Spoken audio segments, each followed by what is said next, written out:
And now for a closer look at what President Lee's trip to Southeast Asia signifies. We're joined today by Dr. Joeffrey Calimag, Assistant Professor of Global Business Administration at Kyungsung University.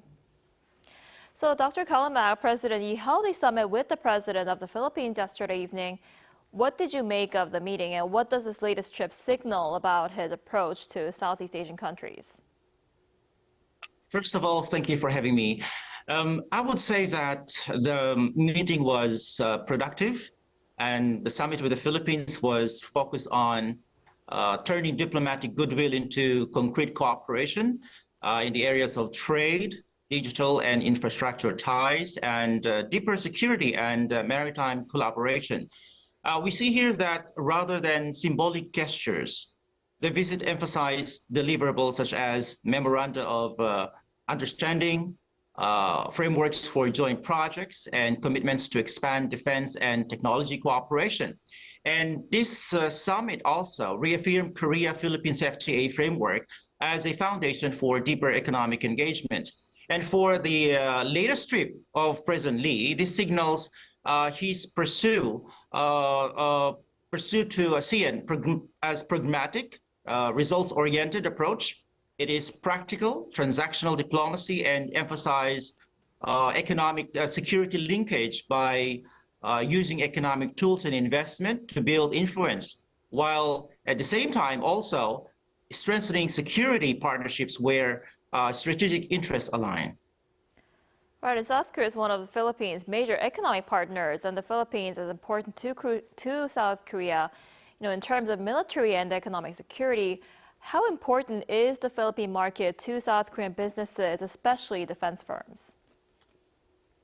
For the defense market significance, there is a growing commercial opportunity and defense security demand, because the Philippines is an increasingly important market for Korean exports and defense suppliers. We have to understand that Manila's modernization and maritime security priorities create demand for naval vessels, surveillance systems, and defense electronics. And these are areas where Korean firms have competitive offerings. And for Korean businesses, the Philippines offers both procurement opportunities and I would like to say a chance to build regional supply chains and through local partnerships and offsets. Right, and before heading to the Philippines, President Lee was in Singapore, and they agreed to strengthen cooperation in artificial intelligence and nuclear energy. And there was also an agreement to upgrade the bilateral free trade agreement between the two countries. How meaningful is this, and how crucial is the Singaporean market to South Korea? A lot of things to discuss here. Well, there are three things that I need to elaborate here. Well, strengthening AI and nuclear cooperation and upgrading the FTA rather, deepens Korea's access to regional capital, standards, and high-value partnerships. It was mentioned in the meeting about the maybe starting to discuss about the Bataan nuclear power plant. And for the Singapore, as a market, we see and we know that it isn't a big consumer market because of its small population, but it is indispensable as a regional finance and innovation hub where Korea can channel capital, test policies, and connect with ASEAN startups. And I would like to believe that Singapore functions less as a mass market and more as a regional hub for finance, investments as well, and as I mentioned earlier, high-value services.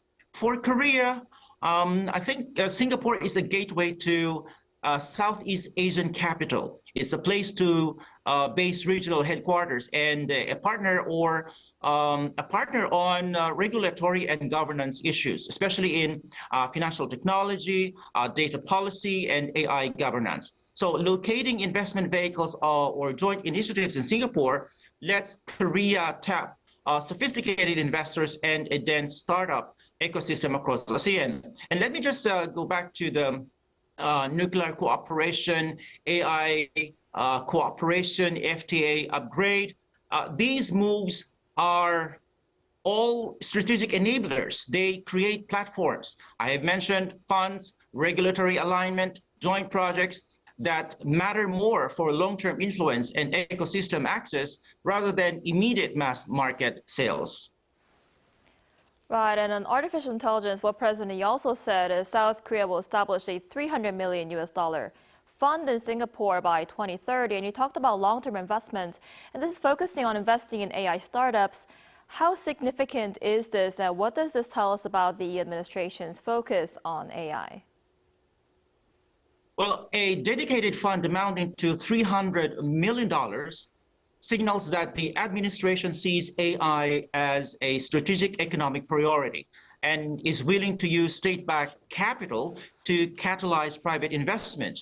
And placing the fund in Singapore, I believe, is a smart move. It maximizes access to regional deal flow, experienced fund managers, and a favorable cross-border investment environment.